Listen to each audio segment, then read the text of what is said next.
Yo, what's up, guys? I want to share with you a really powerful hack that we used. This was about a decade ago when we were building our very first seven-figure business, which was a window washing company.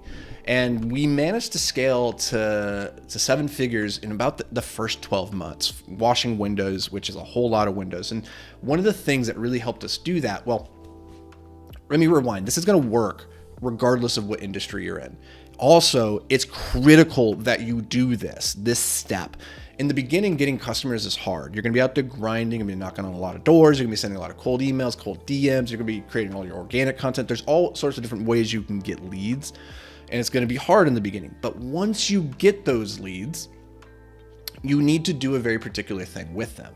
You need to use that lead to help you get the next one. And there's two ways that you can really do this. You can either ask that customer for a referral, or you can ask them for a review.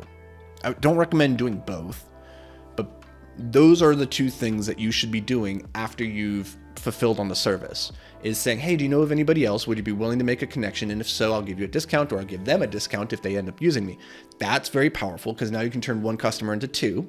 The second thing is it's a little bit more low key. If you don't think you're gonna be able to get a referral out of them, or it's just not the right type of business for that, then you can say, hey, would you mind leaving a review? This is the one that I want to talk about right now, because I think regardless of what business you're in or your product that you're selling, you need to get to 100 5-star reviews as quickly as possible on whatever platform it is that people tend to go to find your service. So that could be Google, it could be Yelp, it could be Amazon. You need to get to 100 as quickly as possible, because in my experience, something magical happens when people see 100 5-star reviews. Their brains just go, oh, yep, that must be good, right? Like most people aren't actually reading those reviews. They're just checking to see the quantity and the general vibe. And so you need to find a way to get to 100 reviews as quickly as possible. Now, the problem is, generally, the people who are likely to leave a review are either disgruntled, they're not happy, and that's going to hurt your reviews, or they're raving fans. But the problem is, raving fans, they are far less likely to go and leave a review than the critics are.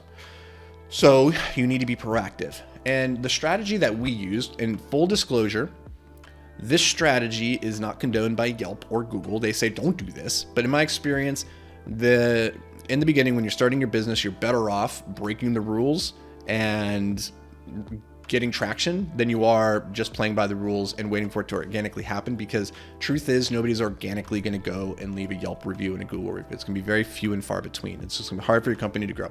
In the beginning, when you have nothing to lose, you can afford to play outside the lines a little bit. I'm not saying like break laws or anything like that, but technically what I'm going to describe to you here does violate Yelp's terms of service. In my experience, they don't actually audit it. It doesn't actually affect anything. They just put it out there as a scare tactic. Google does not actually have any issues with what I'm going to share with you here. Amazon isn't the biggest fan of it. I don't think they actively discourage it, but they also manage the reviews to make sure that it's a curated experience and people aren't gaming the system. What I don't recommend is you do not go and you pay for reviews by going to Fiverr and paying a guy to leave 100 reviews and he goes to his click farm. That is a no-go. I only want you asking actual customers that have paid for your service to leave a review. And to do that, here's the trick that I used, and it's very, very effective. It's when you're collecting payment at the end of the job. So in my case with window washings, at the end of the job, hey, we all finished all the windows.